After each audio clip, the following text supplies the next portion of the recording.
بسم اللہ الرحمن الرحیم الحمد للہ رب العالمین والصلاة والسلام علی رسولہ الکریم وعلی آلہ واصحابہ واہل بیتہ اجمعین ومن تبعہم ودعا بدعوتہم بإحسان الى یوم الدین اما بعد قال اللہ تبارک وتعالی اعوذ باللہ من الشیطان الرجیم وانتم الاعلون ان کنتم مؤمنین وقال تعالى واعتصموا بحبل الله جميعا ولا تفرقوا وقال النبي صلى الله عليه وسلم المؤمن للمؤمن كالبنيان يشد بعضه بعضا او كما قال عليه الصلاة والسلام۔ محترم بھائیوں اور بزرگوں، پچھلے ہفتے میں نے آپ کے سامنے اس عنوان پر گفتگو کی تھی کہ آج پوری دنیا میں جو صورتحال ہے مسلمانوں کی وہ بہت نازک ہے۔ ہر سمت پستی کا شکار ہے مسلمان، زوال کا شکار ہے، ذلیل و خوار ہو رہا ہے۔ ہر طرح سے پوری دنیا کی قوموں سے زیادہ بدحال ہے، پوری دنیا کی قوموں سے مغلوب ہے۔ اور پھر میں نے آپ کے سامنے اس کے اسباب پر بھی روشنی ڈالی تھی کہ سب سے پہلا سبب تو یہ ہے کہ ہم نے اپنا تعلق اپنے پروردگار سے کمزور کر لیا ہے۔ ہماری جو بنیاد تھی، جو چیز ہماری طاقت تھی، ہم نے اسے ہی کمزور کر دیا ہے، اسے ہی توڑ دیا ہے۔ مسلمانوں کی سب سے بڑی طاقت، مسلمانوں کا سب سے بڑا بھروسہ یہ ہے کہ اس کا تعلق اس کے پروردگار سے ہے۔ وہ اپنے مالک پر بھروسہ کرتا ہے، اس کے وعدوں پر یقین کرتا ہے، اور اسی پر اس کی فتح ہوتی ہے، اسی پر اسے غلبہ ملتا ہے، اسے سرخروئی ملتی ہے، اسے سربلندی عطا ہوتی ہے۔ غزوہ بدر میں 1000 کے مقابلے میں 313 نہتے مسلمان اسی بنیاد پر کامیاب ہوتے ہیں کہ ان کے پاس ایمان کی طاقت تھی، ان کے پاس اللہ پر بھروسے کی طاقت تھی، ان کا تعلق اپنے پروردگار سے مضبوط تھا، اور بقیہ ان کے پاس کچھ بھی نہیں تھا۔ نہ اونٹ تھے، نہ گھوڑے تھے، نہ تلواریں تھیں، نہ نیزے تھے، نہ ہتھیار تھے، کچھ بھی نہیں تھا۔ ان کے پاس جو طاقت تھی وہ ایمان کی طاقت تھی، وہ بھروسے کی طاقت تھی، وہ اللہ سے تعلق کی طاقت تھی۔ اسی بنیاد پر وہ کامیاب ہوئے، اور اسی بنیاد پر پوری دنیا میں مسلمانوں نے فتح کا پرچم لہرایا تھا۔ لیکن افسوس یہ ہے کہ آج گنوا دی ہم نے جو اسلاف سے میراث پائی تھی، سریا سے زمین پر آسمان نے ہم کو دے مارا۔ ہمارے اسلاف نے ہمیں جہاں پہنچایا تھا، جس بلندی پر اور جس غلبے پر، ہم نے اپنے آپ کو وہاں سے گرا لیا ہے، آج اپنے آپ کو ذلیل و رسوا کر لیا ہے۔ تو سب سے پہلا سبب یہ تھا کہ آج ہمارا تعلق ہمارے پروردگار سے کمزور ہو گیا ہے۔ ہم نے نمازیں چھوڑنی شروع کر دی ہیں، ہم نے زکوٰۃ دینی چھوڑ دی ہے، ہم نے حج نہیں ادا کیا ہے، ہم نے لوگوں کے ساتھ بے ایمانی کی ہے، ہم نے لوگوں کے ساتھ برا برتاؤ کیا ہے، ہم نے آپس میں انتشار پیدا کر لیا ہے، تفرقہ پیدا کر لیا ہے، ہم نے جھوٹ بولنا شروع کر دیا ہے، ہماری زبانوں پر گالیاں آ گئی ہیں، ہمارے آپس میں جھگڑے بڑھ گئے ہیں، ہمارا آپس کا انتشار بڑھ گیا ہے۔ یہ وجوہات ہیں جس کی وجہ سے آج ہمارا تعلق ہمارے پروردگار سے کمزور ہو گیا ہے، اور اس کی بنیاد پر آج ہم ذلیل و خوار ہیں، رسوا ہیں، مغلوب ہیں۔ پہلا سبب یہ تھا۔ دوسرا سبب میں نے آپ کو یہ بتایا تھا کہ ایک شخص ہوتا ہے، اسے اپنے بیماری کا احساس ہو جائے کہ ہاں مجھے بخار ہے، مجھے سر میں درد ہے، مجھے کوئی بیماری لاحق ہے، تو وہ یہ کرتا ہے کہ پہلے ڈاکٹر کے پاس جاتا ہے اور جا کر کے غور کرتا ہے، اس کا ڈاکٹر بھی اس پر غور کرتا ہے کہ آخر اس کو یہ بیماری کیوں لاحق ہے، پھر سبب دریافت ہوتا ہے اور سبب دریافت ہونے کے بعد اس کا علاج ہوتا ہے۔ یعنی انسان پہلے خود فکر کرتا ہے کہ ہاں، یہ احساس جگاتا ہے اپنے اندر کہ ہاں میں بیمار ہوں، اور پھر اس کے اندر یہ فکر لاحق ہوتی ہے کہ مجھے ٹھیک ہونا چاہیے، مجھے شفا ملنی چاہیے، میری یہ بیماری دور ہونی چاہیے۔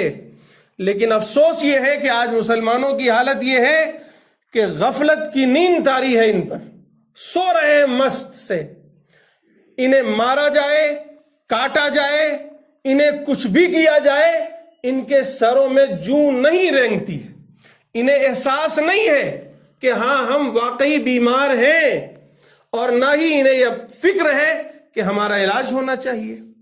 میں نے قرآن کی آیت کے حوالے سے آپ کو بتایا تھا کہ اللہ کا یہ قانون ہے کہ ان اللہ لا یغیر ما بقوم حتی یغیروا ما بانفسہم، خدا نے آج تک اس قوم کی حالت نہیں بدلی، نہ ہو جس کو خیال خود اپنی حالت کے بدلنے کا۔ جو خود بدلنا نہ چاہے، جو خود اپنا علاج نہ کرنا چاہے، اس کا علاج کوئی نہیں کر سکتا، اس کو کوئی بدل نہیں سکتا۔ آج ہمارا دوسرا سب سے بڑا سبب اور سب سے بڑا المیہ یہ ہے کہ آج امت کو احساس نہیں ہے، آج امت اپنے آپ کو تبدیل نہیں کرنا چاہتی ہے، آج امت اپنا علاج نہیں کرنا چاہتی ہے۔ یہ سب سے بڑا المیہ ہے۔ اور پھر یہی وجہ ہے کہ جب ہم اندر سے تیار نہیں ہیں، ہم اپنے آپ کو تیار نہیں کیے ہوئے ہیں، تو یہی وجہ ہے کہ آج پھر نہ کوئی ہمارا سیاسی پلیٹ فارم ہے، یہاں کی سب سے نچلی ذاتیں، سب سے پچھڑی ذاتیں جو 1000 سالوں تک یہاں دبی رہیں، کچلی رہیں، مار کھاتی رہیں، انہیں انسان نہیں سمجھا جاتا تھا، آج ان کا بھی ایک سیاسی پلیٹ فارم ہے۔ وہ اس پلیٹ فارم پر کھڑے ہو کر جسے چاہتے ہیں کرسی پر بٹھاتے ہیں، جسے چاہتے ہیں کرسی پر سے اتار دیتے ہیں، جسے چاہتے ہیں اپنا رہنما بناتے ہیں، جسے چاہتے ہیں بھگا دیتے ہیں، دھتکار دیتے ہیں۔ لیکن مسلمانوں، مجھے یہ بتاؤ، کیا تمہارے اندر آج یہ طاقت ہے کہ تم جسے چاہو اپنا رہنما بنا دو اور جسے چاہو ریجیکٹ کر دو؟ نہیں ہے۔ تم لاکھ چیختے رہو، چلاتے رہو، جس کو بننا ہوتا ہے وہ بن جاتا ہے، جسے کرسی پر بیٹھنا ہوتا ہے وہ کرسی پہ بیٹھ جاتا ہے، جسے جو کرنا ہوتا ہے وہ کرتا ہے۔ دوسری طرف ہماری حالت یہ ہے کہ تعلیم میں ہم سب سے زیادہ پچھڑے ہوئے ہیں، اخلاق ہمارے بگڑ گئے ہیں، دینداری ہماری غائب ہے، ایمانداری ہماری غائب ہے، آپس کا اتفاق و اتحاد ہمارا غائب ہے۔ اس کی یہی وجہ ہے کہ ہم اپنے آپ کو بدلنا نہیں چاہتے ہیں۔ ہم یہ سوچتے ہیں کہ ہم یوں ہی غفلت میں جیتے رہے اور اللہ کے فرشتے آ کر ہماری طرف سے دشمنوں سے لڑتے رہے، ہماری مدد کرتے رہے، اور ہمیں لے جا کر کے دلی کے پارلیمنٹ پہ بٹھا دیں، اور ہم پھر آرام سے اپنی رنگرلیوں کے ساتھ، اپنی عیاشیوں کے ساتھ، اپنی مکاریوں کے ساتھ، اور اپنے دھوکے دھڑی کے ساتھ، اور اپنے انتشار کے ساتھ، اپنی بے ایمانی کے ساتھ دنیا پر راج کریں۔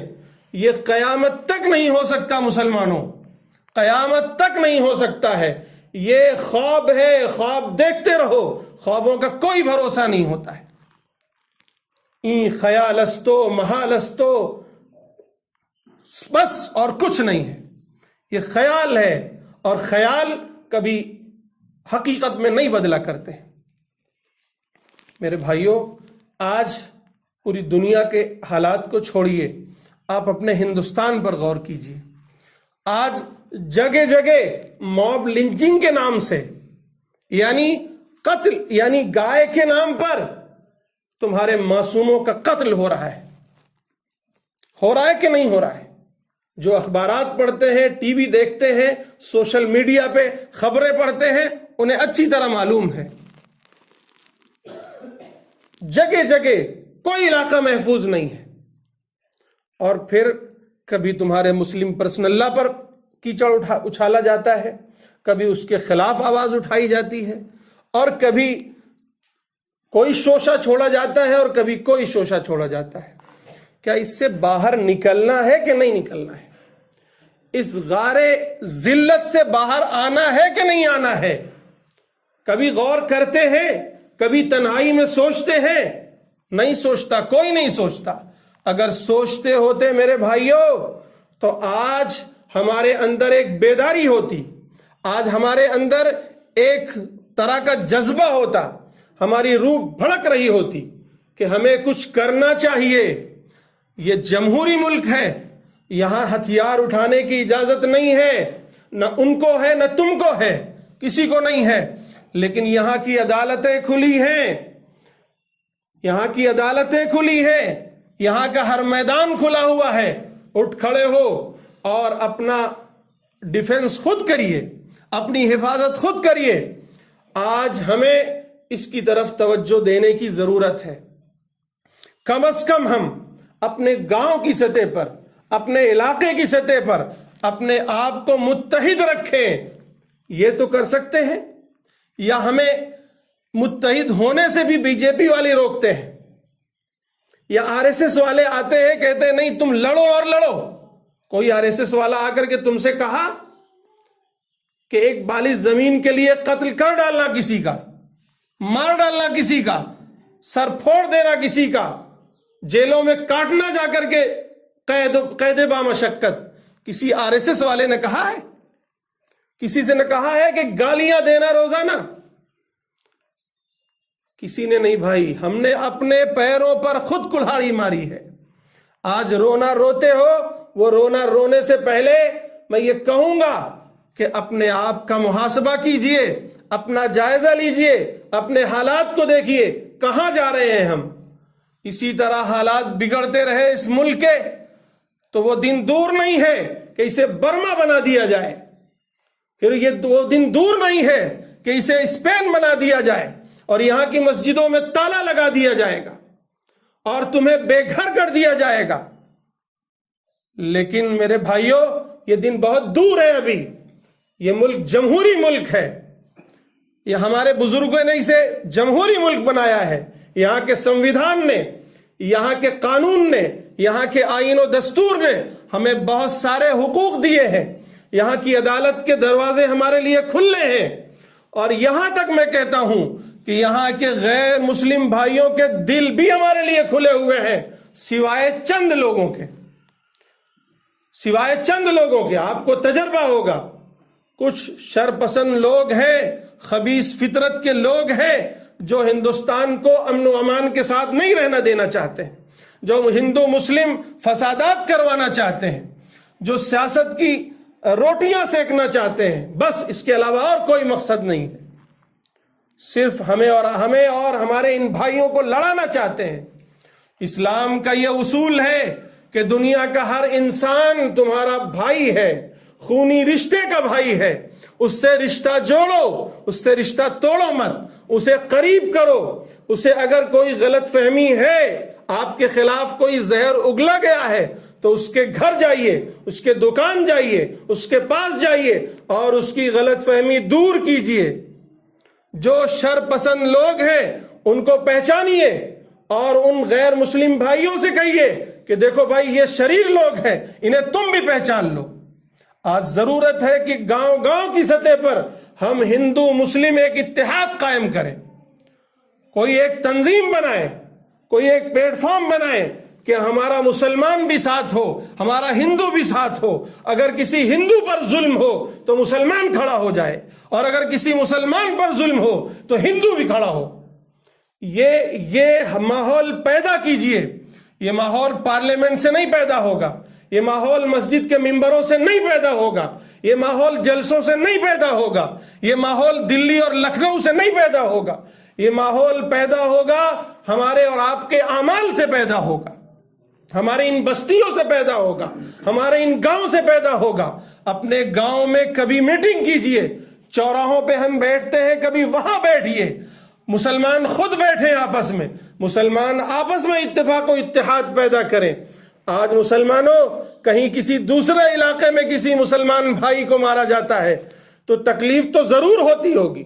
اللہ کے رسول صلی اللہ علیہ وسلم نے فرمایا، ایک مومن کی مثال اپنے بھائی کے لیے اس طرح ہے جیسے ایک جسم کی مثال ہوتی ہے۔ کبھی ہاتھ دکھتا ہے تب بھی آنکھیں روتی ہیں، پیر دکھتا ہے تب بھی دل کو ٹھیس پہنچتی ہے، پورے جسم میں کہیں کانٹا چبھ جائے پورا جسم روتا ہے، پورا جسم تکلیف محسوس کرتا ہے۔ اسی طرح پوری امت مسلمہ ایک جسم کی طرح ہے۔ اگر آج کسی علاقے میں بھی کسی مسلمان کو کوئی تکلیف پہنچتی ہے تو اگر ہم اور آپ سچے مسلمان ہیں تو ہمارے دلوں میں تکلیف ہونی چاہیے اور اس کے لیے کچھ نہ کچھ کرنے کی کوشش کرنی چاہیے۔ اگر ہمارے دلوں میں تکلیف نہیں ہوتی اور ہم کچھ قدم نہیں اٹھاتے ہیں تو سمجھ لیجئے کہ ہمارے اندر ایمان نہیں ہے، ہمارا ایمان مردہ ہو چکا ہے، ہمارا ایمانی جذبہ سرد پڑ چکا ہے۔ میرے بھائیوں، آج افسوس کے ساتھ یہ کہنا پڑ رہا ہے کہ ہم گھروں میں لڑ رہے ہیں، بھائی بھائی میں جھگڑا ہو رہا ہے، پڑوسی پڑوسی میں جھگڑا ہو رہا ہے، برادری برادری میں جھگڑا ہو رہا ہے، خاندان خاندان میں جھگڑا ہو رہا ہے، گاؤں گاؤں میں جھگڑا ہو رہا ہے۔ یہ کیا صورتحال ہے؟ کیا پنپنے کی یہی باتیں ہیں؟ کیا پنپنے کی یہی باتیں ہیں؟ جب تم خود اپنے بھائی کے خون کے پیاسے ہو تو کوئی غیر اگر آگے آپ کے بھائی کے خون کا پیاسا ہے تو کیا تعجب کی بات ہے؟ کوئی تعجب کی بات ہے؟ آج ہم اپنے بھائی کے خون کے پیاسے ہیں، ہم اپنے بھائی کو قتل کرتے ہیں، اس کی جاسوسی کرتے ہیں، اس کے خلاف بغاوت کرتے ہیں، اس کے خلاف جو ہے نفرت کرتے ہیں، اس کے خلاف سازش کرتے ہیں مسلمان بھائی۔ تو پھر کوئی اور اگر ہمارے مسلمان بھائی کے ساتھ کرتا ہے تو اس میں تعجب کی کوئی بات نہیں ہے۔ ضرورت اس بات کی ہے میرے بھائیوں کہ مسلمانوں ہم آپس میں اتفاق و اتحاد پیدا کریں۔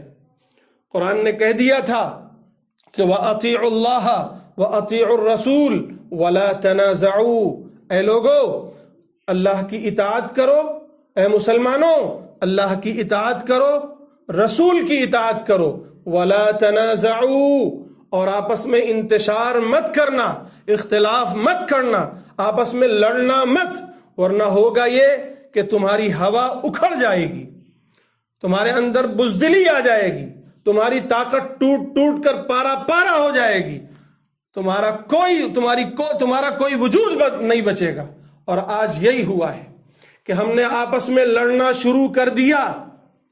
آج برادری برادری میں، مسلک مسلک میں، کوئی بریلوی کوئی دیوبندی لڑ رہا ہے، تو کوئی جو ہے حنفی اور اہل حدیث لڑ رہا ہے، تو کوئی جو ہے شیخ اور قریشی لڑ رہے ہیں، تو کہیں انصاری اور جو ہے کوئی اور ذات لڑ رہے ہیں، خان صاحب لڑ رہے ہیں۔ یہ سارے جھگڑے مٹا دو، تم ایک اللہ کے بندے ہو، ایک رسول کے امتی ہو، ایک قرآن کے ماننے والے ہو، ایک دین کے ماننے والے ہو۔ ہوا سماکم المسلمین، تمہارا نام اللہ نے مسلمان رکھا ہے، نہ تم شیخ ہو، نہ تم سید ہو، نہ تم خان ہو، نہ تم انصاری ہو، نہ تم کوئی اور ہو، تم صرف اور صرف مسلمان ہو، تم نبی کے امتی ہو، اللہ کے بندے ہو، تم قرآنی ہو، تم اسلامی ہو، اور کوئی تمہاری پہچان نہیں ہے۔ ایک مسلمان بن جاؤ، المؤمن کالبنیان، ایک مسلمان ایک عمارت کی طرح ہے۔ امت مسلمہ جس طرح یہ مسجد بنی ہوئی ہے آپ دیکھ رہے ہیں، اس کی ایک ایک اینٹیں جڑی ہیں تب یہ مسجد تیار ہوئی ہے۔ ابھی آپ اس کی ایک ایک اینٹیں الگ کر دیجئے، یہ کیا عمارت باقی رہے گی؟ یہ مسجد کا ڈھانچہ باقی رہے گا؟ آپ نے اپنے گھروں کو بنایا ہوگا، کئی ہزار اینٹیں لا کر آپس میں جڑوایا ہوگا، تب جا کر کے وہ گھر تیار ہوا ہوگا۔ اللہ کے رسول نے شاندار مثال دی تھی کہ اے مومنو، اے مسلمانوں، تمہارے آپس کی مثال اسی طرح ہے کہ تم ایک عمارت کی طرح ہو۔ جس طرح ہزاروں اینٹیں آپس میں ملتی ہے تو وہ عمارت تیار ہوتی ہے، اور جب ان اینٹوں کو پھر سے الگ کر دو گے تو اس عمارت کا وجود نہیں بچے گا. وہ اینٹیں کبھی یہاں پھینکی پڑی رہیں گی, کبھی یہاں ٹوٹ رہی ہوں گی, اور کبھی وہاں بہ رہی ہوں گی, اور کبھی وہاں پھینکی جائیں گی. اسی طرح ایک ایک مسلمان جب آپس میں جڑتا ہے, اللہ کے رسول صلی اللہ علیہ وسلم نے یوں ہاتھ کر کے بتایا تھا, یوں ہاتھ کر کے بتایا تھا, انگلیوں کو انگلیوں میں ڈال کر بتایا تھا کہ دیکھو اس طرح ایک مومن دوسرے مومن سے جب اس طرح ملتا ہے تو ایک امت تیار ہوتی ہے, جسے امت مسلمہ کہا جاتا ہے, جسے خیر امت کہا گیا ہے. جب یہ ساری اینٹیں, یہ سارے مسلمان آپس میں ملیں گے تو ایک مضبوط عمارت بن جائے گی. جب ایک مضبوط عمارت بن جائے گی, ایک بہترین قلعہ کی تعمیر ہو جائے گی, تو لوگ توڑتے ہوئے ڈریں گے, لوگ آنکھیں اٹھاتے ہوئے ڈریں گے, لوگ پھاوڑے چلائیں گے لیکن اس پر پھاوڑے اثر نہیں کریں گے. لیکن جب یہ ایک ایک مسلمان یوں بکھرنا شروع ہوگا, یوں بکھرنا شروع ہوگا, تو گویا ایک ایک مسلمان ایک ایک اینٹوں کی طرح, کوئی یہاں ہے, کوئی وہاں ہے, کوئی وہاں ہے, کوئی وہاں ہے, جو چاہے گا اسے پھوڑ دے گا, جو چاہے گا اسے توڑ دے گا, جو چاہے گا اسے کہیں دفن کر دے گا, جو چاہے گا اسے پھینک دے گا, جو چاہے گا اسے بہا لے جائے گا. سیلاب آتا ہے تو ان عمارتوں کو نہیں بہا پاتا ہے, لیکن جب سیلاب آتا ہے تو کچی اینٹوں کو, بکھری ہوئی اینٹوں کو بہا لے جاتا ہے. یہی حال آج مسلمانوں تمہارا ہے.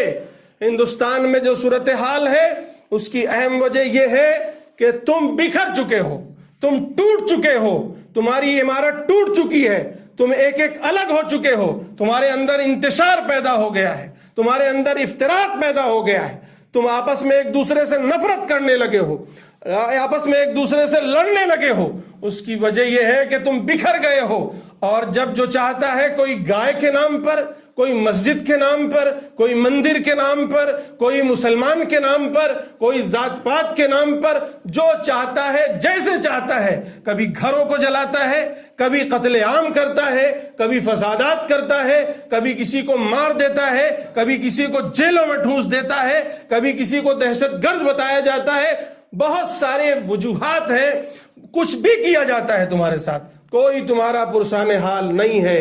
میرے بھائیوں, کم از کم ہم یہ تو کر سکتے ہیں, ہمارا یہ جو چھیتر ہے, اس علاقے میں ہمارے اپنی بستی میں, اپنے گاؤں میں ایک دوسرے کے لیے متحد ہو جائیں.